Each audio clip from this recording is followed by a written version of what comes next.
welcome back to another Stay Fresh production. My name is Justin Copeland, and on this channel, Stay Fresh Productions, we talk about all things fragrance related. Any interest in that kind of content, you're in the right place. Make sure you subscribe. Join the Fresh Squad today. By subscribing, increase, elevate, improve, enhance your freshness. You will feel it, and others will smell it. Man, I need a haircut. So we're revisiting an old topic today, which is top 10 out of 10 designer fragrances. Now, I did this video a little over a year ago. I think it was May of 2020, and had a great time doing it. We did a designer list, we did a niche list. I actually already filmed the niche video, so that will be coming soon, not long after this one, but you're gonna see this one first. And I rewatched my old video because it's always fun to go back and see what was I doing, what was I really gravitating to, what was a 10 out of 10 fragrance for me. And this is quite contrary to my niche video, which you'll see later, but I noticed that about 50% of the not about, exactly half of the fragrances I talked about in that video are on this list. I compiled this list before watching that video, then went and looked back and see what I did, and 5 of them are still here. The other 5 are brand new. So I thought that was pretty cool to see some cohesiveness, to see some continuity in my taste. Obviously some things have changed because I keep acquiring new stuff, but I'm still me. So I want to share my 10 out of 10 designer fragrances. I'm going to have links to them all down below where you can check them out, but let's get right into the list. These are not in any particular order. So what I've gone ahead and done is arranged the old 5 as the first 5 here, and then the new 5 will be the second halves, just so we can start with what you've seen already and end with some slightly newer stuff. Here at the 10th spot, again, no particular order, I had to include this. This is a classic, this is a staple in my journey and on my channel. John Varvatos Vintage. I still stand behind this stuff. Basically kind of fougere, almost barbershop-like scent, but with darker qualities, kind of similar to the bottle here. It has a suede leather in there. There's some tobacco in here. It is quite aromatic and fresh, but there's a sweet warmth to it. Again, that suede-like quality, really classy, very gentlemanly. A subtle scent, not gonna project or perform like a beast, but something to wear when you want to smell put together and confident, but not cocky though. That is John Varvatos Vintage. Okay. The next one that was on the previous list, I still stand behind this one. I'm glad I chose it, again, without knowing that I had already chosen it. Still love Sean John 3 AM. One of my go-to scents for the high heat, for the summertime. Just super fresh, so freaking fresh. A little fruity, very effervescent, kind of fizzy with tonic water, spicy cardamom, a little bit of leather in there, some fig leaf. It's a unique scent profile while smelling somewhat familiar, but still smells quite different. Doesn't perform amazingly, but it's not bad. And it's something I think you could wear day or night. It is quite an alluring scent for being so fresh. I'm still recommending this, 20 bucks or less. You can get this one. Links down below. Sean John 3 AM. Okay, man, this stuff is so good. I can't wait to wear this more this coming fall as it starts to cool down a little bit, because this is quite fresh, but it does have some thickness to it, some rich density to it. From Tom Ford, we're talking about Beau de Jour.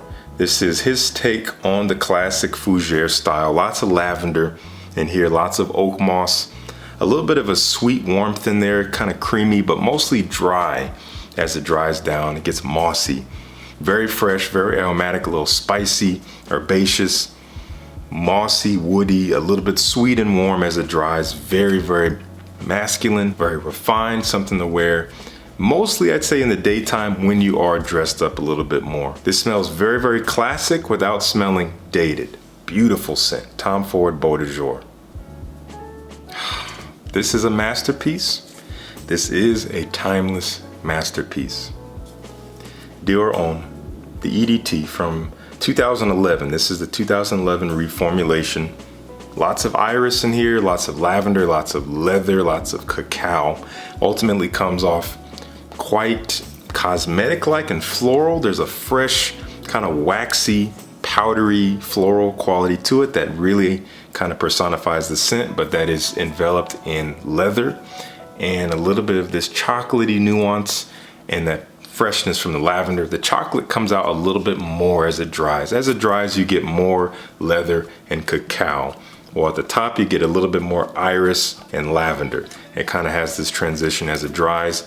Still an iconic scent, still very unique, still quite a trendsetter. Yes, Dior has gone in another direction since creating this line, but this will stand to the test of time. Masterpiece, Dior Homme. Wow, this is such a special scent. Not easy to get. I think it's discontinued. If you can find it, it is not cheap, unless I'm wrong, unless it's come back somewhere.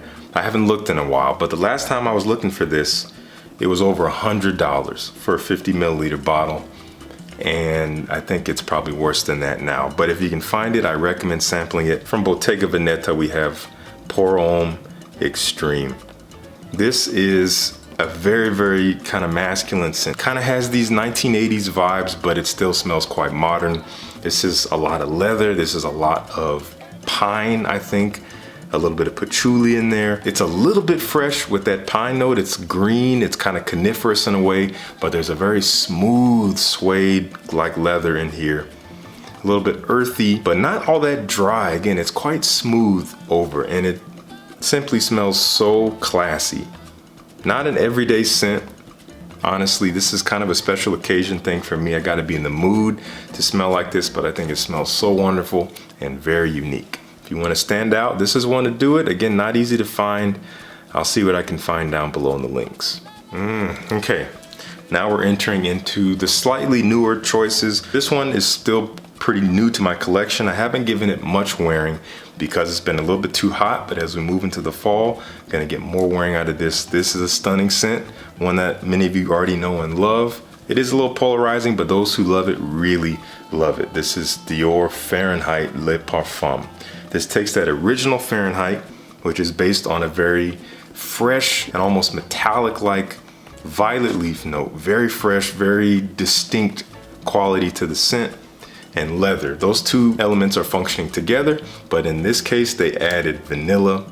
They added a boozy nuance to it. It is a very luxurious scent. It is a very unique scent. That vanilla and booziness adds a totally different dimension to Fahrenheit, makes it a little bit darker and richer and sweeter, more so than fresh, but you can still get a little bit of the classic in here. It's wonderful stuff, not easy to get, but I do recommend trying to find it if you haven't smelled it.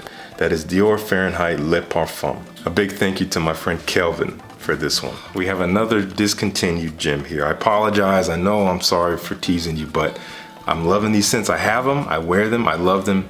I can't help but talk about them. We have to talk about l'Odyssée Pour Homme Noir Ambre from Issey Miyake. Every now and then this does pop up at the discounters for a very good price, especially fragrancebuy.ca. That's where I bought my bottle sometime, I think it was earlier this year, back in the spring, I think, when I bought this one. But it's so good. This is kind of leaning in that Middle Eastern type of scent profile. You get a rich, sweet, warm amber in here. You get kind of a dustiness in the background, maybe from woods. It is sweet, it's kind of rich, a little resinous, woody, warm, very elegant stuff, especially for the nighttime, especially for the cooler months. Gonna get a lot more wearing out of this one, but this is a 10 out of 10 for me. Stunning fragrance, great performance, beautiful scent, great quality. So I'm really happy with this one. This is stunning.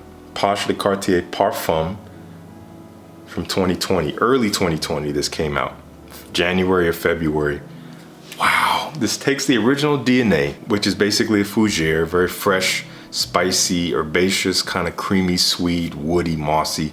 This takes that, it strips away the freshness, mostly strips away the spiciness, herbaceousness. You're left with some booziness, with some sandalwood. It's sweet and warm and creamy and darker. You do have some earthy patchouli, you got some sweet tonka bean, you have some benzoin, which makes a little resinous. You got some, I think, balsam fir, which again adds this kind of, more balsamic quality to it. Darker stuff, richer stuff, stronger stuff, especially all compared to the original.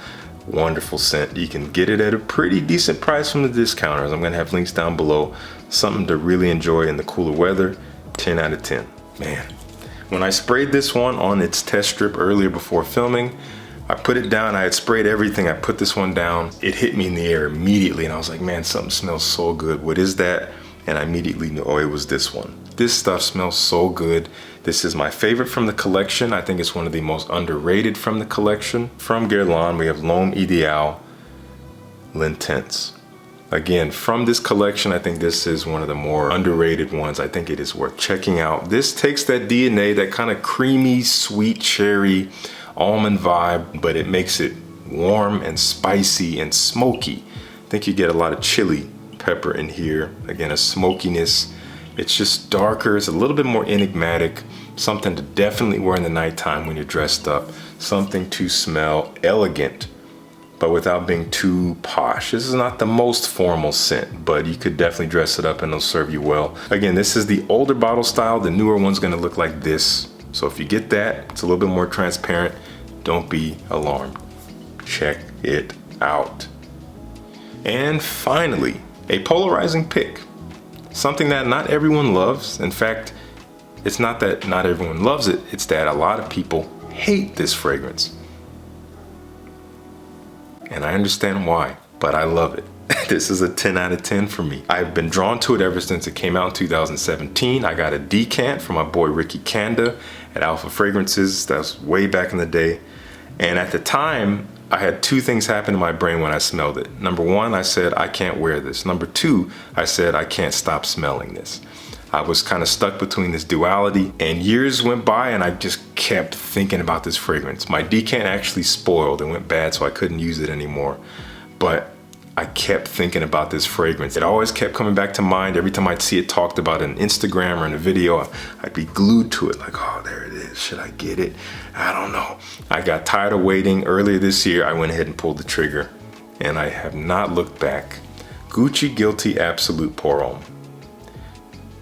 This juice right here, man, I'm telling you, this is a powerhouse personality. This is leather, very medicinal leather. You have some patchouli in there, you have some woody, earthy vetiver in here, you have cypress in here. All these strong, woody, slightly dirty, earthy notes really come together to create quite a profile, perfumed by Alberto Morillas. Not the most popular scent, but smells so freaking good, especially in the air. If you get a decant or a bottle, you spray it on your hand and you smell it like that, good luck. No guarantees there. That's on you. But I don't recommend really smelling it like that unless you love it. I love smelling it that way, but you really got to experience this with a full wearing on your body. Get a decant, wear it on your body. Maybe if it's your first time wearing it, don't leave the house. Do it on a day where you can stay at home, when you're not going to be around people, so you don't have to be uncomfortable. Do people like it? How's it smell? Just, yeah, do it in the comfort of your own home. See how you feel about it. I think you might be surprised. I love this stuff. That is Gucci Guilty Absolute Pour Homme. Once again, links down below for all the fragrances. That is our list. Those are my current 10 out of 10 designer fragrances. That's at least for this year, 2021. We'll probably revisit this annually. It'll be interesting to see how my picks kind of disseminate through the years. Obviously, we had 5 from last year. We'll see what next year looks like. We never know. I would love to know, what is your absolute tippity tip of the tippy top 10 out of 10 designer fragrance? Let me know what that is. If all of them had to go, if your house was on fire and you had one to grab, which one would you grab? Let me know what that is. If you liked the video, please like the video. If you have not subscribed to join the Fresh Squad, tell me why down in the comments. If you got this far and you're just like, no, I'm not clicking that button. No. I'd love to know. Leave a comment, say, hey Justin, I didn't click the button because you need a haircut. Or I didn't click the button because I don't like your shirt. Or I didn't click the button because you don't have any drapes, you just have bare blinds. Whatever it may be, I'd love to know the reason down below. But either way, thank you so much for tuning in. Peace. I'll see you in the next one.